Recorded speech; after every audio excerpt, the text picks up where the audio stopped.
कैसे हैं आप लोग? भगवान आपको सदा सुखी स्वस्थ रखें, यही भगवान से मंगल कामना है। सब लोग बैठ जाएं, शांति से प्रेम से कथा सुने।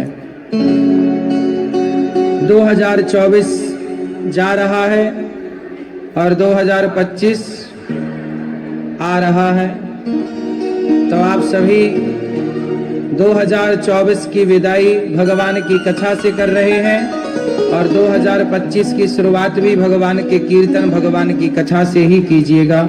भगवान का ध्यान करते करते ही शुरुआत हो 2025 की। वैसे मुझे लग रहा है कि 2025 आपके लिए बहुत कुछ अच्छी चीजें लेकर आएगा, उन्नति लेकर आएगा, खुशियां लेकर आएगा। आपके जीवन में नई उन्नति, नए अच्छे विचार, नई खुशियां आपके जीवन में ऐड होंगी, क्योंकि 2024 का जब कुल अंक जोड़ा गया तो कितना आया? 2024। तो 2 2 4 4 दूनी और 25 के अंक कितने हैं? 2000 5 2 7 2 9। कितना हुआ? 9 हुआ। और अंकों में पूर्ण अंक क्या है? सबसे बड़ा। तो पूर्ण है ये 9। तो आपके जीवन में यह 9 जो अंक है, अंकों में सबसे श्रेष्ठ, सबसे बड़ा। इसलिए भगवान राम ने भी 9 अंक को चुना था। राम जी का जन्म कब हुआ? प्राकट्य राम नवमी को। तो 2024 जैसा था उससे बहुत बेहतर 2025 आपके जीवन में होने वाला है। आपके जीवन में भगवान की कृपा भी होगी और माँ लक्ष्मी की कृपा खूब बरसेगी 2025 में आप पर, क्योंकि पूर्ण अंक आ रहा है 9। और आपके काम भी पूरे होंगे, पर कुछ बातों का ख्याल रखिएगा। और वह बातें हैं कि इस 2025 की शुरुआत हम लोग एक अच्छा संकल्प लेकर करें। आज हम अच्छा संकल्प लें कि 2025 की शुरुआत हम अच्छे काम से शुरू करेंगे। 2025 में प्रयास करें, कोशिश करें कि हम ज्यादा से ज्यादा पैसे बचाएं, खर्चों को कम करें, पहला। दूसरा, यदि आप नशा करते हैं तो 2025 से अब संकल्प लें नए वर्ष से कि अब हम शराब, गुटखा, तंबाकू, बीड़ी जो हमारी सेहत को हानि पहुंचाता है और हमारे पैसे को भी बर्बाद करता है, हम क्यों सिगरेट पीकर पैसे भी खराब करें और शरीर भी खराब करें? समझदारी तो नहीं है। तो 2025 आ रहा है, 2024 जा रहा है, तो अपने अंदर की बुराइयों को भी 24 के साथ विदा कर दीजिए, ताकि आपके जीवन में 2025 का जब सूर्योदय हो तो एक नई विचारधारा के साथ आपका सूर्योदय हो। नशा मुक्त होकर के आप 2025 का मुंह देखें। राधे राधे। तो आप लोग अपने जीवन में 2025 की शुरुआत पैसे बचा करके, खर्चे कम करके, शराब इत्यादि से मन हटाकर, और 2025 में आप संकल्प लें कि आप पैसे से ज्यादा महत्व सदा अपने परिवार को देंगे। 2024 में आपने पैसे के पीछे भागकर परिवार को समय ना देकर परिवार की खटपट बढ़ा ली थी। इस बार क्या करेंगे कि परिवार को ज्यादा महत्व देंगे, पैसे को दूसरे नंबर पर रखेंगे। परिवार और पैसा पहले नंबर पर क्या है, लेकिन कुछ लोग पैसे को पहला महत्व देते हैं। पैसे के चक्कर में पत्नी से लड़ाई, बाप से लड़ाई, भाई से लड़ाई। रिश्ते बड़े हैं, पैसा बड़ा नहीं है। रिश्तों को महत्व दीजिए, अपने रिश्तों में खुश रहिए, अपने रिश्तों को निभाइए। भाई से नाता तोड़िए मत, जोड़िए। हमारी संस्कृति, हमारा धर्म, हमारी संस्कार हमारे तोड़ना नहीं सिखाते, जोड़ना सिखाते। वाटर प्रूफिंग नवो बिरला ऑफिस। ओहो, करी नाखी ने भूल। जोड़ना सिखाते। इसलिए इस 2025 में अपने रिश्तों को बेहतर बनाए, पारिवारिक रिश्तों को, पति पत्नी। अच्छा, कौन से रिश्ते बेहतर हों तो हम जीवन सुख में व्यतीत कर सकते हैं। जमाना हमसे रूठा है, इसकी परवाह ना करो।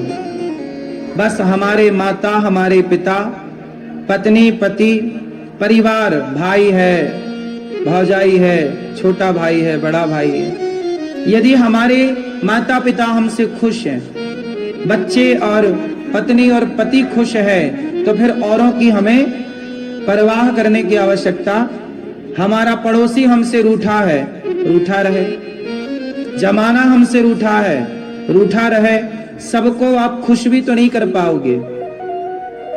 यदि आप सबको खुश करने की गारंटी लेते हैं तो फिर आप एक काम करो, अपना सिर काट करके और अपनी खोपड़ी को खाली करो, धो उसको और उसमें दाल पकाओ खोपड़ी में, और दाल पका के दुनिया वालों को बांटो उस दाल को।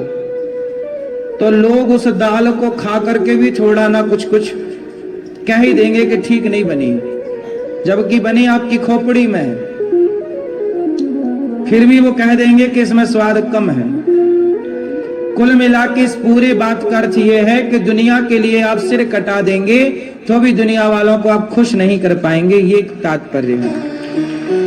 इसलिए दुनिया को प्रसन्न करना ही नहीं है। माँ को प्रसन्न रखो, पिता को प्रसन्न रखो, अपनी पत्नी को प्रसन्न रखो, अपने पति को प्रसन्न रखो, और अपने बच्चों को बहुत अच्छे संस्कार देकर बच्चों के संग खेलो, बच्चों के संग हंसो, बच्चों के संग मुस्कुराओ, बच्चों के साथ बैठो। बच्चे आपके दोस्त की तरह आपसे व्यवहार करें। यदि आप ऐसे व्यक्ति हैं, यदि आप अपने माँ बाप को प्रसन्न रख पाए, आप अपनी पत्नी और अपने बच्चों को खुश रख पाए, बच्चों को अच्छे संस्कार दे पाए, तो आप सफल व्यक्ति बन जाएंगे। आप सब, यही आपकी सफलता है। और आपके बच्चे बिगड़ गए तो आप असफल हैं। पैसा कितना भी कमाओ, फिर आपकी पत्नी आपसे रूठ गई, आप असफल हैं। आपसे पति रूठ गया, आप असफल हैं। आपकी माँ आपसे परेशान है, आप असफल हैं। आपका बाप आपसे परेशान है, आप असफल व्यक्ति हैं। जमाना हमें क्या कहता है, क्या परवाह है। जमाने के चक्कर में ना पड़ो, ज्यादा दोस्त भी ना बनाओ। बचपन का कोई एक आध दोस्त हो, एक दो चार दोस्त हो जो बढ़िया हो, समर्पित हो, वो दोस्त बढ़िया है। ज्यादा दोस्ती के चक्कर में भी ना पड़ो, क्योंकि आजकल दोस्ती ही तो तुम्हें शराबी बना चुकी है। महाराज जी, हम पीते नहीं थे, यार दोस्तों के चक्कर में पीने लग गए। तो ये कैसे दोस्त हैं तुम्हें, जिन्होंने तुम्हें शराबी बना दिया? ये कैसे दोस्त हैं जिन्होंने तुम्हें गांजा पीना सिखा दिया? ये कैसे दोस्त हैं जिन्होंने तुम्हें चरस अफीम का नशेड़ी बना दिया? ये दोस्त नहीं है, ये आपके दुश्मन हैं। गलती मत कर लेना, दुश्मन को दुश्मन ही समझना, कभी दोस्त ना समझ लेना। नीम पर शहद का आप छिड़काव करते रहो, उसकी जड़ में आप शहद में पानी मिलाकर मीठा पानी डालो नीम की जड़ में, लेकिन जब भी नीम का पत्ता आप चखोगे तो कैसा रहेगा? वो शहद लगाने से भी मीठा, शहद की सिंचाई करने से भी मीठा। इसलिए उसे कड़वे के रूप में ही स्वीकार करो, उसे मीठा बनाने की गलती ना करो, वो तुमसे नहीं होगा। उसी तरह दुश्मन को दुश्मन की तरह ही देखो, दोस्त को दोस्त की तरह ही देखो। जो आपको, अब दुश्मन कौन है आपके, मैं दुश्मनों की पहचान बता दूं। हल्के में मत लेना इन बातों को। कहते हैं कि दुश्मन और रोग, पुरानी कहावत है कि दुश्मन को और रोग को, रोग मतलब बीमारियां, इन्हें कभी हल्के में नहीं लेना चाहिए। कोई बीमारी है तो तुरंत डॉक्टर को दिखाओ। ऐसा ना हो कि वो बीमारी बढ़ती बढ़ती बढ़ती इतनी बढ़ जाए कि बाद में कोई समय ही ना बचे और आपको जान से हाथ धोना पड़े। इसलिए बीमारी को छोटा ना समझो और दुश्मन को छोटा ना समझो। दुश्मन से हमेशा सावधान रहना चाहिए। दुश्मन कौन है? दुश्मन वो लोग हैं आपके जो आपको शराब पिलाते हैं। एक आदमी मेरे पास आए, बोले महाराज जी मैं शराब पीता था और घर में मेरे कुछ एक दोस्त था, वो शराब पीने घर ही आ जाता था, तो हम घर पे ही शराब पीते थे। क्या हुआ? धीरे धीरे धीरे धीरे शराब पीता पीता वो रोज घर में आना जाना चालू रहा। अब ये बताओ कि शराब पीने वालों की सोच कितनी अच्छी होगी, शराबियों की सोच विचारधारा कितनी बेहतर होगी, ये तो सोचो। घटिया क्वालिटी की विचारधारा, घटिया सोच किसी की हो सकती है तो शराबियों की होती है। बोलो हाँ। अब वो आदमी आता था इसके घर शराब पीने। एक दिन क्या हुआ, अब आना जाना बना रहा तो ये जो दूसरा इसके घर आने लगा तो इसकी जवान बेटी को देखने लगा, इसकी पत्नी को देखने लगा। अब शराब पिएगा और शराब पी के करेगा क्या? बहन बेटियों को ही ताकेगा। एक दिन क्या हुआ कि उसकी पत्नी थी नहीं, अकेली बेटी थी और ये आया अपने दोस्त से मिलने। संयोग देखिए कि दोस्त भी आज बाहर था, घर में अकेली बेटी थी। अब ये आ गया। अब ये आया तो बोतल लेके था, क्योंकि रोज का नियम था, दोनों बैठ के पीते थे। अब ये था नहीं और इसकी नियत उसकी बेटी पर थी। अब जो दोस्त है लेकिन नियत कहाँ है?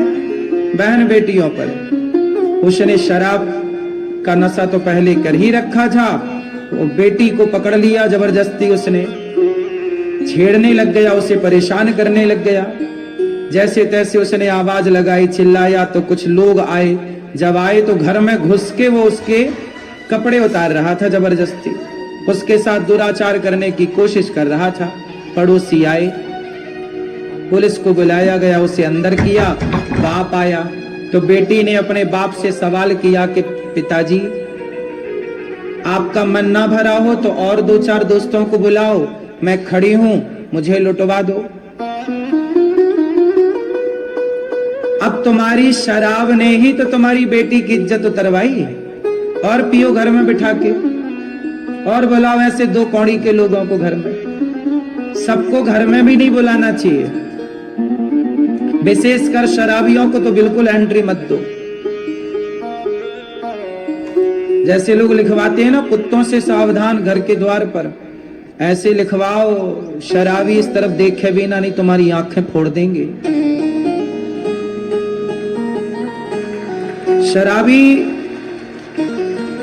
इस संसार में जितना भी अपराध है, सारा अपराध का ठेका शराबियों ने ही ले रखा है, हाँ या ना? इसलिए शराबी किसी का सगा नहीं है, वो अपनी बेटी का भी सगा नहीं है। कब अपनी बेटी को किस नजर से खुद देख ले। शराबी की ये स्थिति बोल रहा हूं मैं। अब इससे आप सहमत हो या ना हो, मैं आपसे नहीं जानना चाहता, लेकिन शराबी अपनी बेटी का भी सगा नहीं है।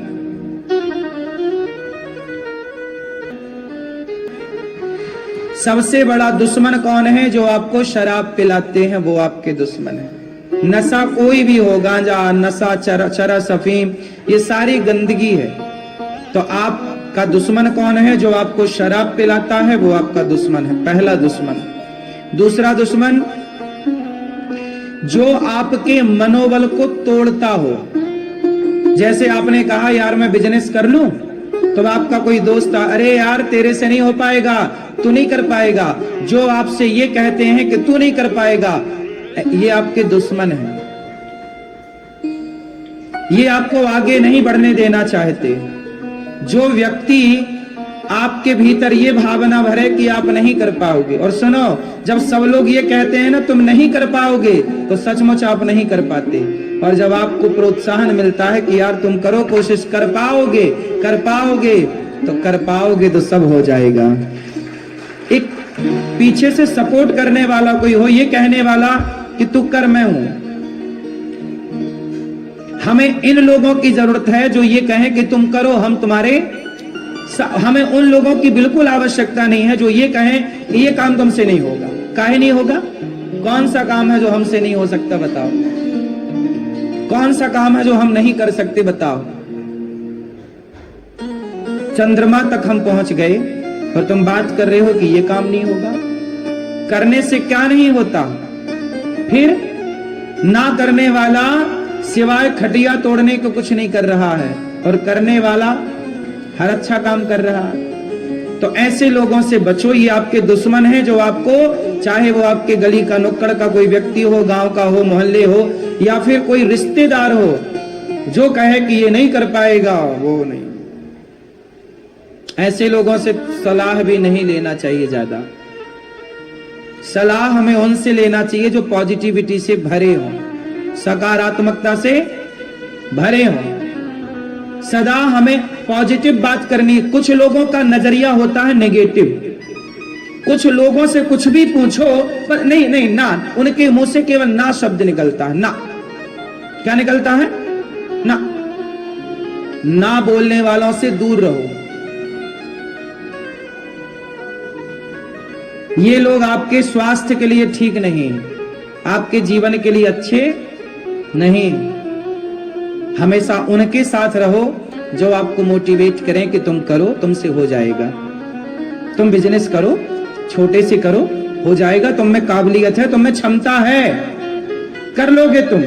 यदि आपने इतने शब्द कह दिए किसी को, तो इतने शब्द से भी वो बहुत आगे चला जाएगा कि यार तुम में क्षमता है, तुम कर पाओगे। बस इतना कहना है आपको।